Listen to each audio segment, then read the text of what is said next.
Corduroy. Corduroy is a bear who once lived in the toy department store. Day after day, he waited with the other animals and dolls for somebody to come along and take him home.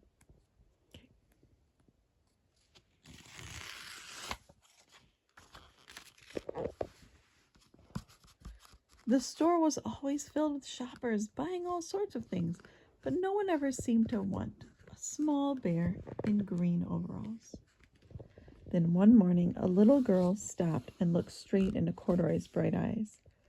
"Oh, Mommy," she said, "look, there's the very bear I've always wanted." "Not today, dear," her mother sighed. "I've spent too much already. Besides, he doesn't look new. He's lost the button to one of his straps."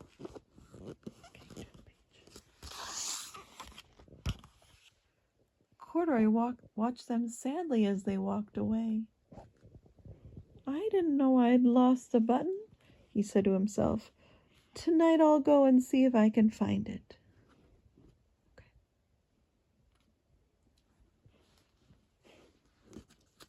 Is this the laundry mat one? That's a different one. Oh, that's the purple one. Mm-hmm. This is the button. Yeah. Why does it have those laundry mats? I don't know. Late that evening, when all the shoppers had gone and the doors were shut and locked, Corduroy climbed carefully down from his shelf and began searching everywhere on the floor for his lost button.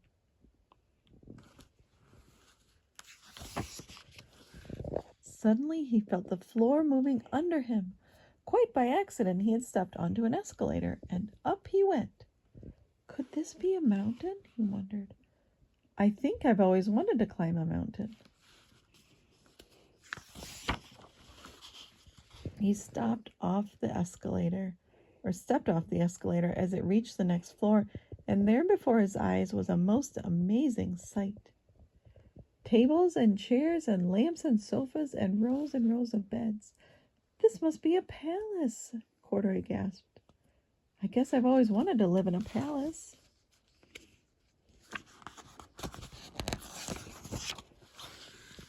He wandered around admiring the furniture. "This must be a bed," he said. "I've always wanted to sleep in a bed." And he crawled onto a large, thick mattress. All at once he saw something small and round. "Why, here's my button," he cried, and he tried to pick it up, but like all the other buttons on the mattress, it was tied down tight.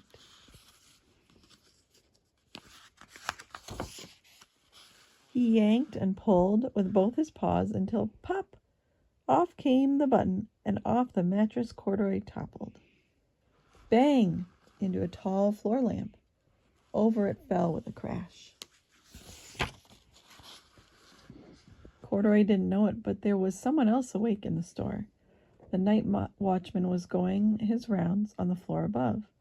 When he heard the crash, he came dashing down the escalator. "Now, who in the world did that?" he exclaimed. What? It says dashing down, not up. Yeah, he's going down, isn't he? Maybe, he was on the third floor, on the floor above. So there were many floors, Gammon. It wasn't just 1 and 2. There must have been a third at least. Somebody must be hiding around here.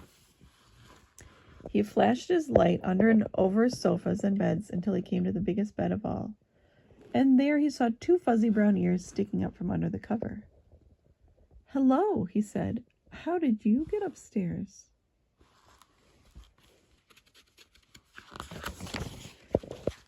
The watchman tucked Corduroy under his arm and carried him down the escalator and set him on the shelf in the toy department with the other animals and dolls. The next morning, Corduroy was just waking up when the first customers came into the store in the morning, and there looking at him with a wide, warm smile. Why isn't the clown here? I don't know. That's a good question. Maybe the lady working at the store set him out on a new shelf in the morning when she got to work to try and have them sold. And they're looking at him with a wide... saw it on a different shelf to buy them. Yeah, I think that's probably what she did. Was the same little girl he'd seen only the day before. I'm Lisa, she said, and you're going to be my very own bear. Last night I counted what I've saved in my piggy bank, and my mother said I could bring you home.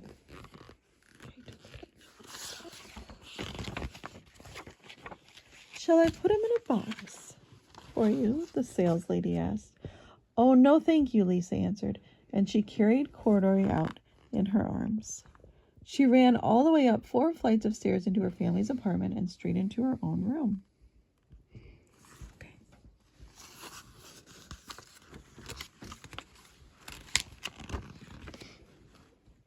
Corduroy blinked. There was a chair and a chest of drawers, and alongside a girl-sized bed stood a little bed just the right size for him. The room was small, nothing like that enormous palace in the department store. This must be home, he said. I know I have always wanted a home.